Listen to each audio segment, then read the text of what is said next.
मैं ये चीज़ कहना चाहूँगा कि सब लोगों ने जोर दे के ये कहा कि डीपी प्लान जो है, ड्राफ्ट प्लान, वो रद्द होना चाहिए। अब देखो जितनी भी एंट्री है उस पर ट्रक टर्मिनल, ऑक्टा नाका हट गया, वहाँ पे ट्रक टर्मिनल। अब ट्रक टर्मिनल क्या होता है? भिवंडी के सराउंडिंग में वेयर हाउसिंग का एशिया का सबसे बड़ा hub. Truck terminal warehouses को चाहिए, वो जिम्मेदारी एमएमआरडी की है। एमएमआरडी अपने एरिया में ट्रक टर्मिनल जितने नहीं बनाई है उससे ज़्यादा आपने प्रपोज कर दिए, जबकि आपका भिवंडी जो है वो उससे 5 टन बड़ा आपका एमएमआरडी रीजन है, तो वहाँ ट्रक टर्मिनल नहीं के बराबर दिखते हैं। आप मेरे को जब भिवंडी जब मैं एंट्री होता हूँ कल्याण नाके से, अगर रांगदेवी नाके से, जहाँ से हर पॉलिटिशियन भी भिवंडी एंट्री करता है, वहाँ पे ब्यूटिफिकेशन करना है, वहाँ पे गेट बनाना है, तो उसके बाद ट्रक टर्मिनल। आप जो है कहीं बाहर से आए हुए हो और जो भिवंडी में लोग रहते हैं उनके ओपिनियन आपको प्रैक्टिकली ऑन साइट लेना चाहिए था। अपने ऑन साइट आपने प्रैक्टिकली लिया नहीं। अब वहाँ पे कल मीटिंग में चल रहा था कि नजराना टॉकीज़ नहीं दिख रहा है, मंदिर नहीं दिख रहे हैं, मस्जिद नहीं दिख रही है, जहाँ पे हिंदुओं की आबादी 100% है वहाँ पे कब्रिस्तान डाल दिया। तो ये रीज़न है लैक ऑफ कम्युनिकेशन जो उन्होंने हमारे साथ में, मतलब भिवंडी वालों के साथ, किसी के साथ भी उन्होंने नहीं रखा। को अगर डेवलपमेंट में इंटरेस्ट होता तो इन्होंने सबसे पहले रिंग रोड पे काम करना चाहिए, जो लास्ट 20 ईयर्स में रिंग रोड नहीं बना। भिवंडी स्नैक्स इंडस्ट्री में एक नया एडिशन होने जा रहा है। रिसेंटली कल्याण नाके पर राधास फूड कोर्ट की ओपनिंग हुई है, जहां पर दिवाली के मौके पर एक्साइटिंग ऑफर्स आने वाले हैं। राधास फूड कोर्ट पर Chinese fasting snacks, tea, variety of chaat जैसे कई स्नैक्स अवेलेबल हैं और ये सारी वैरायटी आपको जैन ऑप्शन में रीजनेबल रेट्स में अवेलेबल मिलेगी। स्नैक्स के अलावा आपको यहाँ पर प्योर मिल्क बेस्ड मिठाइयाँ भी मिलेंगी। राधास फूड कोर्ट में आपको मावा लेस मिठाई का ऑप्शन भी मिलेगा, साथ ही साथ ड्राई फ्रूट्स और चॉकलेट्स भी अवेलेबल हैं। दिवाली के ऑफर्स जानने के लिए और डिलीशियस स्नैक के मजे उठाने के लिए जरूर विजिट करें राधास फूड कोर्ट। बाकी की डिटेल्स स्क्रीन पर दी गई है।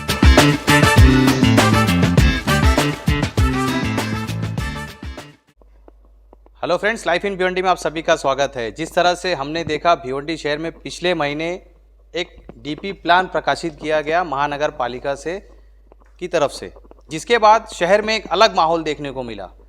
जो गरीब तबके के लोग थे, जिनकी दुकानें, जिनकी मकान जा रहे थे, वो काफ़ी हड़बड़ा गए और कई लोग उनको डराने भी लगे कि आपका ऐसा होएगा, आपका वैसा हो जाएगा।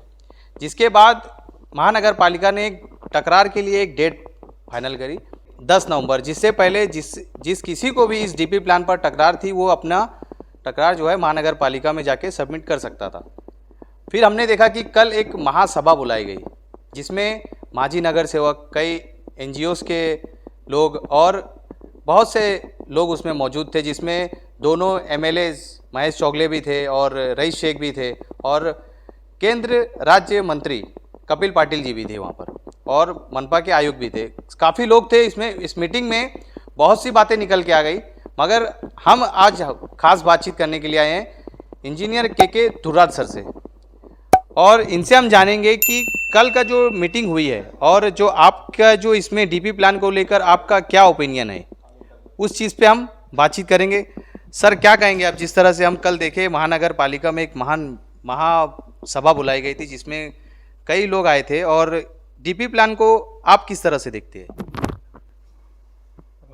देखिए, मैं एक भिवंडी वासी होने के नाते और MC चाहे भिवंडी यूनिट का प्रेसिडेंट होने के नाते आपसे एक ही बात कहना चाहूँगा कि कल जो मीटिंग बुलाई गई थी कमिश्नर की तरफ से, और कल ही ऑब्जेक्शन सजेशंस का लास्ट डेट था इवनिंग में। तो ये मीटिंग जो है उसमें मैं खुद एक जिम्मेदारी से, भिवंडी का सिटीजनशिप मेरी कोई अपनी जिम्मेदारी है, उस हिसाब से मैं वहाँ पे मीटिंग मैंने अटेंड की थी। बट एज ए MCH, क्रीडा MCH है, हम लोगों को कोई भी इनविटेशंस नहीं मिला था, ऑफिशियली कोई इनविटेशन नहीं मिला था। हमने एक हमारे ग्रुप में एक मैसेज वायरल हुआ था, लेटर था कि केंद्रीय मंत्री कपिल पाटिल साहब ऑनरेबल, उन्होंने उनके सेक्रेटरी ने कमिश्नर्स को लेटर लिखा हुआ है कि आप एक 10 तारीख को 4 बजे सारे क्रीडाई के मेंबर्स, इंजीनियर्स, आर्किटेक्ट, सामाजिक सोशल वर्कर्स, पॉलिटिशियन, इन लोगों के सबकी एक मीटिंग कॉल करें और ड्राफ्ट प्लान जो आया उसको पेश करें। उस हिसाब से हमने भी सोचा कि एक बार वहाँ पे जाके देखना चाहिए कि वहाँ पे लोगों के अपने अपने पॉलिटिशियंस लोग हैं, एमएलएस हैं, इन लोगों के अपने अपने क्या ख्यालात हैं और उनकी इस प्लान पे कितनी स्टडीज़ है। तो मैंने खुद ने पर्सनली मीटिंग अटेंड की और वहाँ पे जो सिचुएशन और माहौल हमने देखा कि सबने अपनी अपनी बात रखी, सबने उस ड्राफ्ट प्लान पर ऑब्जेक्शंस लिया और क्योंकि मुझे ऑफिशियल इनविटेशंस नहीं था इसलिए मैंने वहाँ पे बोलने की कोशिश नहीं की और सिर्फ सबका सुनते रहे, हम लोग देखते रहे। मैं ये चीज़ कहना चाहूँगा कि सब लोगों ने ज़ोर दे के ये कहा कि डीपी प्लान जो है, ड्राफ्ट प्लान, वो रद्द होना चाहिए। मैं ये कहूँगा एज ए आर्किटेक्ट इंजीनियर्स के इसमें बहुत सी खामियां हैं ये प्लान में, और इसकी खामियां जो है वो अगर कंसीडर करते हैं तो प्लान कुछ नया बन के आएगा, जो ये प्लान का जो स्वरूप है। देखिए, इससे पहले जो मसाल साहब कमिश्नर थे हमारे भिवंडी के, उन्होंने ड्राफ्ट प्लान बनने से पहले सभी को यहाँ पे बुलाना स्टार्ट किया। हम लोगों को भी शायद 18 अगस्त को हमको लास्ट 2022 में जब मसाल साहब थे, उनकी अध्यक्षता में एक मीटिंग हुई और MCHI क्रीडा को मौका दिया गया कि आप अपने सजेशंस वहाँ पे दें। पूरा ADTV का स्टाफ था, कलकुट्टी मैडम जो है जिन्होंने प्लान पे काफ़ी काम किया वो भी थे। तो हमने 13 पॉइंट का एक उनको लेटर दिया था उस टाइम के कमिश्नर ये बात कब की है? ये लास्ट अगस्त 2022 की, जब प्लान प्रिपेयर हो रहा था उस टाइम की बात। उस टाइम पे ऑफिशियली हमको मीटिंग का लेटर कॉल था, हमने वहाँ पे गए, हमने मीटिंग में अपनी बात रखी। 13 पॉइंट्स हमने उनके सामने रखे। हमने उनको बताया कि लास्ट 20 ईयर्स में जो प्लान है ये 20 ईयर्स में कुछ भी इम्प्लीमेंटेशंस नहीं हुआ इसका। हमने सुना है सिर्फ 11% इस पे 11% ओवरऑल, तो मुझे 7 to 8% ही लगता है वो। तो हमने अपने पॉइंट्स उनके सामने रखे। तो हमने सबसे पहले तो उनको ये बोला था पॉइंट के नगर पालिका की जो हद है वो बिल्कुल एक्सटेंड नहीं होना चाहिए, क्योंकि हमारे पास ऐसा समझ में आ रहा था कि शायद गवर्नमेंट नगर पालिका की हद एक्सपांशन करना चाहती है।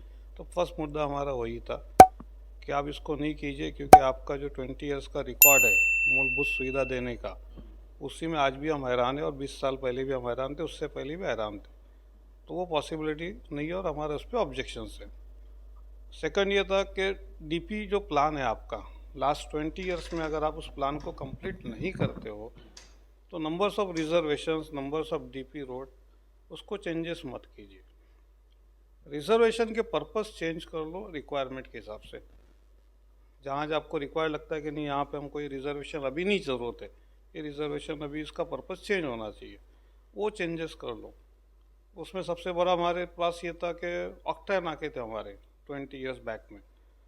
तो सब सिटी के एंट्री में जितने भी ऑक्टा नाके थे, हमने उनको सजेशन दिया कि ऑक्टा नाके को आप चेंज ऑफ पर्पस करके उसको रिजर्वेशन फॉर हॉस्पिटल्स, जो भिवंडी की बहुत ज़रूरत है, रिजर्वेशन फॉर कोई भी सोशल एक्टिविटीज़ के लिए, स्पोर्ट्स एकेडमी के लिए, इस सब ऑडिटोरियम के लिए, इस तरह के वो रिजर्वेशन को कन्वर्ट कर लो। और हॉस्पिटल का जहाँ तक ये है रिक्वायरमेंट है, अब उसको BOT बेस पे, बॉम्बे की तर्ज पे आप 7 हिल का प्रोजेक्ट था हॉस्पिटल का, उस बेस पे आप यहाँ पे भिवंडी में दे दीजिए। हम MCHI के माध्यम से, बॉम्बे और थाना MCHI के माध्यम से हम कोशिश करके उसमें ब्रांडेड हॉस्पिटल जो है, वकार्ड हो गया, फोर्टिस हो गया, ग्लोबल हो गया, ये सब को हम लोग लाने की कोशिश करेंगे।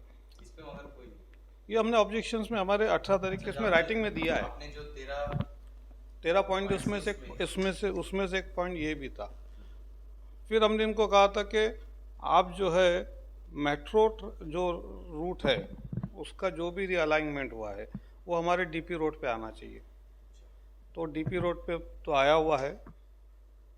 फिर हमने इनको कहा था कि आप जो है जितने भी रिजर्वेशंस जो एक्विजिशन 20 साल पहले जो हुए थे, 2003 में सैंक्शन प्लान हुआ था, वो रिजर्वेशंस पे आज क्या पोजीशन है उस पर कितने रिजर्वेशन पे कब्जा हो चुका है, कितनों का आपने एक्वायर किया और कितनों का आपने बनाया, वो एक कमेटी गठित करें, कमेटी फॉर्म करें, जिसमें आपके ऑफिसर, नगर पालिका के ऑफिसर्स हो गए, कुछ आर्किटेक्ट इंजीनियर्स हो गए, जो सीनियर मोस्ट भिवंडी के आर्किटेक्ट इंजीनियर्स होंगे वो, उसके बाद पॉलिटिशियंस लोग, वो लोग प्रैक्टिकली सर्वे करे जगह पे जाके कि 20 साल पहले जो रिजर्वेशन था, इस क्या रिजर्वेशन है नहीं है वहाँ पे। यहाँ पे एक चीज़ ये भी देखनी है, पॉपुलेशन जो है पिछले 20 साल के मुकाबले अभी काफ़ी ज़्यादा हो गई है। एक तरह से देखा जाए तो डीपी प्लान आबादी को देखकर भी बनाया गया है। देखिए, एग्जिस्टिंग जो आबादी पॉपुलेशन है उसको देख के, और नेक्स्ट 20 ईयर्स में ये पॉपुलेशन कहाँ तक जाएगा, इसका जीडीपी ग्रोथ कहाँ तक जाएगा, ये देख के हमेशा प्लानिंग किया जाता है। लेकिन ये प्लान जो किया गया है प्लान, इसको पर्टिकुलर भिवंडी में अगर आप साइट पर एक एक जगह पे अगर आप घूमे होते और सब लोगों से प्रैक्टिकली एडवाइस लिए होते हैं, क्योंकि आप जो है कहीं बाहर से आए हुए हो और जो भिवंडी में लोग रहते हैं उनके ओपिनियन आपको प्रैक्टिकली ऑन साइट लेना चाहिए था। अपने ऑन साइट आपने प्रैक्टिकली लिया नहीं। अब वहाँ पे कल मीटिंग में चल रहा था कि नजराना टॉकीज नहीं दिख रहा है, मंदिर नहीं दिख रहे, मस्जिद नहीं दिख रही है, जहाँ पे हिंदुओं की आबादी 100% है वहाँ पे कब्रिस्तान डाल दिया। तो ये रीज़न है लैक ऑफ कम्युनिकेशन, जो उन्होंने हमारे साथ में, मतलब भिवंडी वालों के साथ, किसी के साथ भी उन्होंने नहीं रखा, और रूम में बैठ के अपने प्रैक्टिकली जाकर वहाँ देखा नहीं। अगर सिचुएशन देखे होते तो इस तरह के प्रॉब्लम्स क्रिएट ही नहीं होते। कहीं पे भी जो भी लैंडमार्क चीज़ें हैं, वो लैंडमार्क चीज़ें, पूरे एग्जिस्टिंग लैंडमार्क चीज़ें कहीं पे भी भिवंडी के डीपी प्लान में नहीं दिखती। बहुत सी जगह पे वो पूरी तरह से गायब है, और वो रेसिडेंशियल जोन में दिखती है। हालांकि सर, इसमें हमने कल मीटिंग में ये भी देखा कि कई लोग वहाँ पर ये बोल रहे थे कि जो डीपी प्लान है ये कैंसिल होना चाहिए, कैंसिल हो जाए, और उस पर कई लोग आवाज़ उठा रहे थे। तो आपको क्या लगता है, ये डीपी प्लान कैंसिल होएगा? देखिए, डीपी प्लान अगर आप मुझे व्यक्तिगत तौर पे पूछते हो तो मैं पूरा ओवरऑल जब रिकॉर्ड देखता हूँ ओवरऑल महाराष्ट्र का, डीपी प्लान में करेक्शन, ड्राफ्ट प्लान में करेक्शन हो सकता है, और डीपी प्लान पूरी तरह से कैंसिल करने का जो पावर है वो सीएम को और यूडी मिनिस्ट्री को जाता है। जो MRTP एक्ट 154 और 154 में 154 और 151 में उसका प्रोविज़न है, बट डिपेंड करता है कि हम लोग हेयरिंग में, जो हेयरिंग अभी नेक्स्ट लगने वाली है जिसमें कमेटी बैठने वाली है, उसमें हम किस तरह से प्रैक्टिकली ऑफिशियली सिर्फ बात करके चिल्ला के ऐसे इंटरव्यू दे के नहीं, हम प्रैक्टिकली वहाँ पे कितना अपनी बात को रख के ये साबित कर सके कि ये प्लान जो बना है ये हमारे भिवंडी के हित में नहीं है या आने वाले भिवंडी के हित में नहीं है। अगर मैक्सिमम प्लान पे हम लोग ऑब्जेक्शन लेते हैं और ऑब्जेक्शन सॉलिड सिस्टम से हमारा जाता है, तो गवर्नमेंट को सोचने पे मजबूर होना पड़ेगा। नहीं तो हर नगर पालिका के प्लान बनते हैं, हर नगर पालिका के प्लान में सबके ऑब्जेक्शंस होते हैं, और हर प्लान को गवर्नमेंट कैंसिल करे, रिजेक्ट करे, पॉसिबल नहीं है। आपको प्रूफ करना पड़ेगा कि प्लान में इतनी खामियां है। आपके पर्सनल इशू नहीं चलेंगे वहाँ पे कि मेरे वार्ड में ये हो गया, मेरे वार्ड में वो हो गया, मेरे गली में ये हो गया, इस तरह के नहीं। आप मुद्दे लाइए कॉमन और गवर्नमेंट को बताइए फेलियर के। और देखने को आई है कि जिस तरह से 20 साल पहले जो डीपी प्लान आया था उस पर सिर्फ 11% इम्प्लीमेंट, यानी उस पर काम हुआ। उसके बाद जो अभी का डीपी प्लान है, इसमें कई लोग की सोच ये भी है कि ये जो डीपी प्लान आया इस पर भी काम नहीं होएगा। जिस तरह से बीता हुआ 20 साल गया है, उसी तरह आने वाला भी 20 साल इसी तरह से जाएगा। इसको आप किस नज़रिए से देखते हैं? देखिए, दो चीज़ें बताता हूँ। पिछला जो डीपी प्लान था वो ड्राफ्ट बना था 1993 में, और उसका इम्प्लीमेंटेशन होते होते 10 साल लग गए, 2003, और 2023 में अभी नया प्लान।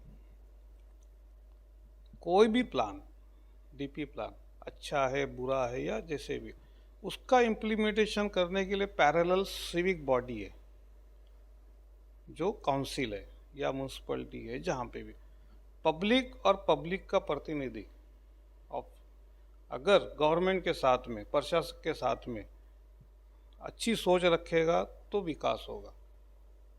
वोट बैंक की राजनीति करेगा तो विकास नहीं होगा।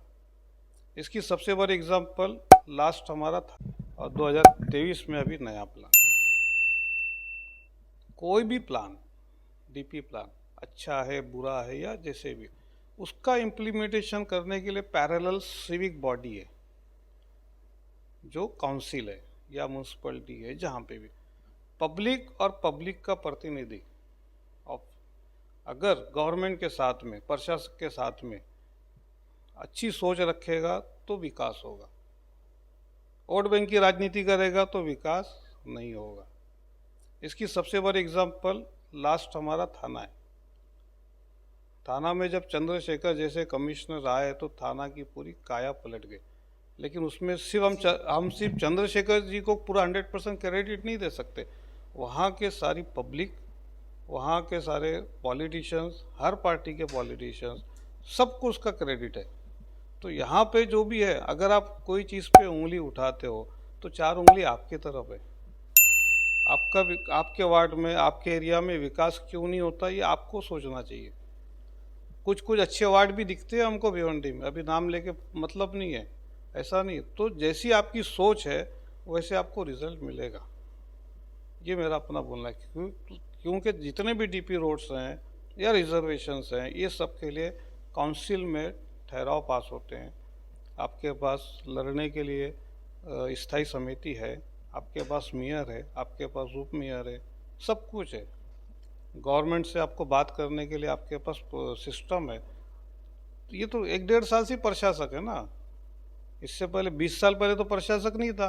तो 20 साल में अगर 11% का अगर इम्प्लीमेंटेशन हुआ है तो हम ऑफिसर को खाली जिम्मेदार नहीं ठहरा सकते। उसके लिए हम भिवंडी के लोग भी वैसे ही है, और भिवंडी के मतलब जो भी लोग हैं यहाँ पे रहने वाले, उनकी सोच ही उस तरह की है, तो उसका रिजल्ट मिल रहा है। ताली दोनों हाथों से बजती है, सिर्फ एक हाथ हिला के ताली नहीं बजने वाली सर। ये मेरा अपना सोच है। आखिरी सवाल सर, भिवंडीकर्स को आप क्या कहना चाहेंगे इस डीपी प्लान को लेकर? डीपी प्लान में देखिए बहुत सी खामी जो है, जैसे हम लोगों ने 10 तारीख की लास्ट डेट थी और कल ही मैंने उस पर ऑब्जेक्शंस डाला हुआ है।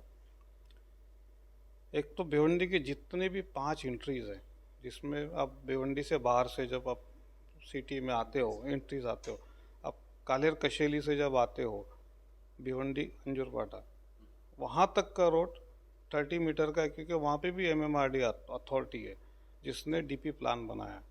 और MMRD के पास जो डीपी प्लान है वो पूरे भिवंडी का सराउंडिंग है, चारों तरफ से भिवंडी और भिवंडी बीच में। तो उसने जितने भी कनेक्शंस आपको दिए हैं वो 30 मीटर के रोड आपके सिटी के पास लाके छोड़ दिए हैं। चाहे आप कल्याण कोन से आप साई बाबा की तरफ आइए, आप शेलार से नदी नकी की तरफ आइए, आप वरपा से पो गाँव की तरफ आइए, पो गाँव तक, वरपा से पो गाँव पर आते हो, इतना हैवी व्हीकल ट्रैफिक है। बट आपका जब MMRD का डीपी प्लान देखते हो तो 30 मीटर का रोड है, लेकिन जब भिवंडी हम जाते हैं तो उसका 36 मीटर। बॉटल नेक हम सुनते हैं कभी भी सिटी के अंदर होता है, लेकिन सिटी में पहुंच के वो बॉटल नेक नहीं तो ब्रॉड हो गया, सीधी सी बात है। 30 मीटर के रोड पे कशेली से अंजूर फाटे तक और धामनकर नाके तक MMRD ने मेट्रो बना दिया, कंस्ट्रक्शन हो गया। अब आपको कल्याण रोड से मेट्रो लेके जाना नहीं था तो आप 36 मीटर का रोड क्यों कर रहे हो? आपको वंजार पाटी नाके से पोगांव सिर्फ वो 36 मीटर का रोड क्यों चाहिए, जबकि उसके कनेक्टेड रोड सारे 30 मीटर के हैं। शेलार से मैं वंजार पोगांव जाता हूँ तो 30 मीटर है, मैं ST स्टैंड से पोगांव जाता हूँ तो मेरे को रोड वंजारपाटी नाके तक 30 मीटर, बट वंजारपाटी नाके से पोगांव 36 मीटर खाली। वो क्यों? ना वहाँ पे आपका मेट्रो है ना कुछ है अच्छा, कल्याण रोड का तो अजीब तमाशा है। 36 मीटर का जब आप रोड कर रहे हो तो मेट्रो को अंडरग्राउंड क्यों लेके जा रहे हो? इतना गवर्नमेंट का एक्सपेंसेस क्यों हो रहा है? ये समझ में बहुत से सवाल है। वहाँ पे भी लैंड इफेक्टेड है और यहाँ पे भी 36 मीटर में, मतलब 66 मीटर आपको तोड़ना है। प्लान बनना चाहिए, प्रैक्टिकल। प्लान में चेंजेस की ज़रूरत है। उसके बाद आप देखो जितनी भी एंट्री है उस पर ट्रक टर्मिनल, ऑक्टा नाका हट गया, वहाँ पे ट्रक टर्मिनल। अब ट्रक टर्मिनल क्या होता है? भिवंडी के सराउंडिंग में वेयर हाउसिंग का एशिया का सबसे बड़ा हब है, आप ये मानते हो। ट्रक टर्मिनल वेयर हाउसेस को चाहिए, वो जिम्मेदारी एमएमआरडी की है।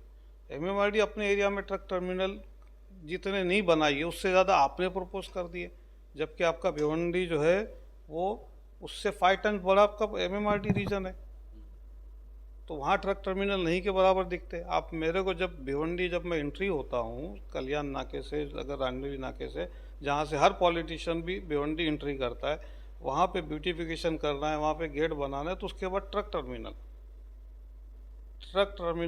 मतलब इज न्यूसेंस। और उस ट्रक टर्मिनल के एग्जैक्ट सामने मेट्रो स्टेशन, ये कॉम्बिनेशन कहाँ से आ गया, ये समझ में नहीं आ रहा है। वो भी हमने ऑब्जेक्शंस में दिया हुआ है। जब आप पोगांव से आप आते हो तो वरपा से पोगांव पहुंचते हो तो ट्रक टर्मिनल, उसके बाद 60 एकड़ का solid waste management plan main road पे, मतलब वेलकम ऑफ भिवंडी आप कैसे करना चाहते हो? सॉलिड वेस्ट मैनेजमेंट प्लान दिखा के करना चाहते हो। 60 एकड़ के आसपास का प्लान है जो पूरे विलेजर्स की जगह को ख़त्म कर दिया, जिसकी वैल्यू है। आज चाविंदरा रोड क्लास डेवलपमेंट है। पहले चाविंदरा जाना जाता था मोटरसाइकिल, गैरेज, गाड़ियाँ रिपेयरिंग के लिए। आज लोगों की सोच चेंज हो गई है, मानसिकता चेंज हो गई है, तो अच्छे अच्छे कॉम्प्लेक्स आ गए, हॉस्पिटल्स आ गए। आज वो रोड का क्लास कितना अच्छा हो गया। अब वहाँ पे 64 एकर्स का आप solid waste management road touch बनाना चाहते हो। अगर यही चीज़ मैंने कमिश्नर से भी कहा कि ये अगर सॉलिड वेस्ट मैनेजमेंट प्लान अगर घोड़बंदर पर रिजर्व होता तो घोड़बंदर रोड क्या, आज घोड़बंदर रोड बनता क्या? सॉलिड वेस्ट मैनेजमेंट मेरा ह्यूमन राइट्स है मेरे को। आप सिटी के अंदर सॉलिड वेस्ट मैनेजमेंट प्लान बनाते हो, आप सिटी से उसको दूर कीजिए। जहाँ पे आपके पास जहाँ ग्रीन जोन है, नॉट फॉरेस्ट जोन, जहाँ पे ग्रीन जोन है वहाँ पे लेके जाइए। 700-800 मीटर अंदर लेके जाइए। आप मेन रोड पे जो जितनी वैल्यूबल जगह है जहाँ पे सिटी अच्छा बन सकता है, रेसिडेंशियल बन सकता है, वहाँ पे आपने ये किया। फिर इन्होंने वाटर वर्क्स बना दिया। Numbers of water works entry पर हैं, चाहे वो रिंग रोड देखिए चाहे कहीं पे भी देखिए।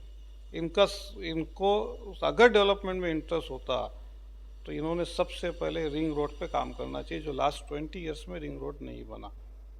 कोई भी सिटी का अगर डेवलपमेंट आपको करना है तो रोड चौड़े करके उसका सॉल्यूशन नहीं है। उसको हमेशा हेवी ट्रैफिक या अदर्स ट्रैफिक को आपको डाइवर्ट करना है। डाइवर्ट करने के लिए आपको रिंग रोड देना है। ये भी चीज़ मैंने ऑलरेडी मेरे 2 तारीख के मीटिंग में कमिश्नर के पास रखी है कि आप अहमदाबाद देख लीजिए, आप हैदराबाद देख लीजिए, रिंग रोड की ज़रूरत है। आज अहमदाबाद हमसे पुराना सिटी है, हैदराबाद हमसे पुराना सिटी है, वो रिंग रोड से उसको कवर किया गया तो उसका डेवलपमेंट है। बॉम्बे में चंद्रशेखर साहब जब कमिश्नर यहाँ थाना से बॉम्बे गए तो उन्होंने वही किया कि आप 8 लेन, 12 लेन, 16 लेन, ये सॉल्यूशन नहीं है। सॉल्यूशन है रिंग रोड या तो बाईपास। अब बॉम्बे में रिंग रोड नहीं हो सकता तो बाईपास का कॉन्सेप्ट आया। बाईपास के कॉन्सेप्ट में आप देख रहे हो हार्बर रोड आया, लिंक रोड आ गया, आपका फ्री वे आ गया, नंबर्स ऑफ रोड्स आ गए।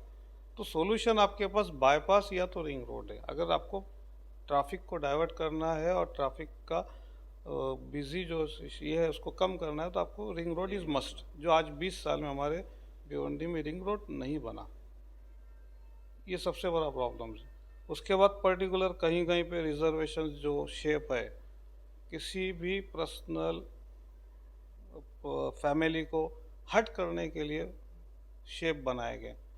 रिजर्वेशन आप देखते हो पूरे प्लान पे तो कहीं पे स्क्वायर होना चाहिए, कहीं पे रेक्टेंगल होना चाहिए। कहीं एक आध जगह हम देख रहे हैं कन्वेंशनल सेंटर है चाविंदरा पे, उसका शेप अमीबा। हाँ, उसको शेप ही नहीं है। तो आपको कहाँ से माइंड में आया कि ये शेप में कन्वेंशनल सेंटर बनना चाहिए? अमीबा का शक्ल में आप रिजर्वेशन किसी की जगह वो कर रहे हो, मेन रोड की जगह उसको वाटर वर्क्स में डाल रहे हो। तो कहीं ना कहीं सिचुएशन पैनिक किया गया है और लोगों की जो लैंड है जिससे उनका अपलिफ्ट हो सकता था किसी बिल्डर को डेवलप को देने के, उसको कहीं ना कहीं आपने रोका हुआ है। ये सबसे बड़ा प्रॉब्लम है इस प्लान में।